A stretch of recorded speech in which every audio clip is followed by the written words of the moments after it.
Good morning. என்னோட name Karthikeyan. நான் ஒரு வெல்னஸ் கோச்சாக இருக்கேன். இன்றைக்கான டாபிக் என்னென்னு பார்த்தீங்கன்னா ஸ்மைல், சிரிச்ச முகமாக இருக்கணும். இந்த ஸ்மைலுன்றது நமக்கு கடவுள் கொடுத்த கிஃப்ட்டு. மிருகத்துக்கும் மனுஷனுக்கு இருக்கிற மிகப்பெரிய வித்தியாசம் பார்த்தீங்கன்னா இந்த சிரிப்புன்னு சொல்லுவாங்க. நீங்கள் சிரிச்ச முகம், உங்களுக்கு எல்லாருக்கும் ஒரு விஷயம் என்ன பார்த்தீங்கன்னா, எல்லாத்தையும் ஒரு நல்லது எனக்கு கிடைக்கணும் சார்னு ஒரு ஆசை சொல்லுவாங்க. எல்லா நல்லதும் உங்களுக்கு கிடைக்கணும்னா ஒன்றும் இல்லை, ரொம்ப சிம்பிள் டாபிக், சின்ன விஷயம் பார்த்தீங்கன்னா சிரிச்ச முகமாக இருக்கணும். நீங்கள் ஸ்மைலிங் ஃபேஸாக இருந்தீங்க அப்படின்னா உங்களை தேடி எல்லா நல்லதும் கிடைக்கும். இது சீக்ரெட். ஸ்மைலிங் ஃபேஸாக இருக்கணும், வேற ஒன்றும் இல்லை. எப்போவுமே ஒரு மலர்ந்த முகமாக இருக்கணும். சரிங்களா? இப்படி மலர்ந்த முகமாகவே எப்போவுமே இருக்கிறது கொஞ்சம் கஷ்டம். ஆனால் ப்ராக்டிஸ் பண்ணிங்கன்னா இது பாசிபிலிட்டி. நீங்கள் சிரிச்ச முகமாக இருந்தீங்கன்னா உங்கள் பிரெயினில் எப்போ பார்த்தாலும் எண்டோஃபைன் அண்ட் டோபமைன் இந்த ரெண்டு ஹார்மோன்ஸும் சுரந்துக்கிட்டே இருக்கும். இந்த ஹார்மோன்ஸ் சுரந்துகிட்டே இருக்கும்போது என்னன்னு பார்த்தீங்கன்னா உங்கள் ஸ்மைலிங் ஃபேஸாக இருக்கிறது மட்டும் இல்லாமல் உங்களுக்கு நிறைய ஹெல்த் பெனிஃபிட், ஸ்ட்ரெஸ்ஸு உங்களுக்கு ஃபார்மே ஆகாது. சரி சார், நான் சிரிச்ச முகமாக இருக்க வேற என்ன சார் செய்யுது, வேற என்ன டிப்ஸ் இருக்கலாம் அப்படின்னு பார்த்தீங்கன்னா ஒரு சின்ன கதை ஒன்று சொல்கிறேன். ஒரு கழுகு என்ன பார்த்தீங்கன்னா கோழி குஞ்சு கூட்டில் ஒரு முட்டையை வச்சுட்டு போயிடுச்சு.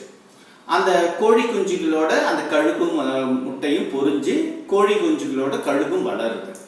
எல்லாமே ஒரே மாதிரி தான் மேயுது. கோழி குஞ்சு மாதிரி கழுகு மேயுது. ஒரு குறிப்பிட்ட பீரியடுக்கு அப்புறம் பார்த்தீங்கன்னா கோழியும் வளருது, கழுகு வளருது.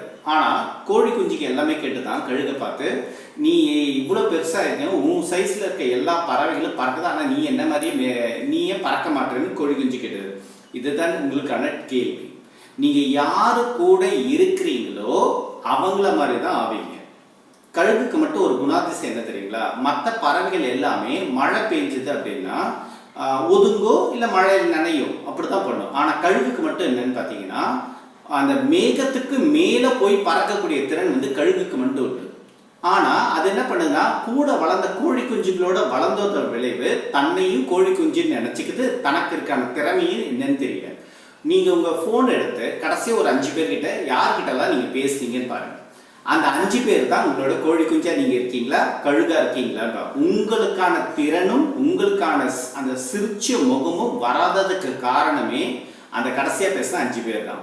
அவங்க அப்போ இல்லை சார், அவங்கள நீங்கள் சேஞ்ச் பண்ண வேண்டாம், உங்களை நீங்கள் சேஞ்ச் பண்ணிக்கிறோம். நீங்கள் யார் கூட பழகிறீங்களோ அவங்கள. நீங்கள் கோழி குஞ்சா இருக்கணுமா இல்லை கழுகா? ஏன் கோழி குஞ்சா இருந்தீங்கன்னா என்னைக்குனாலும் குழப்பாயிடுவீங்க.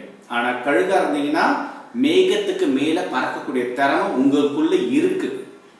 Just think about it. Have a nice day.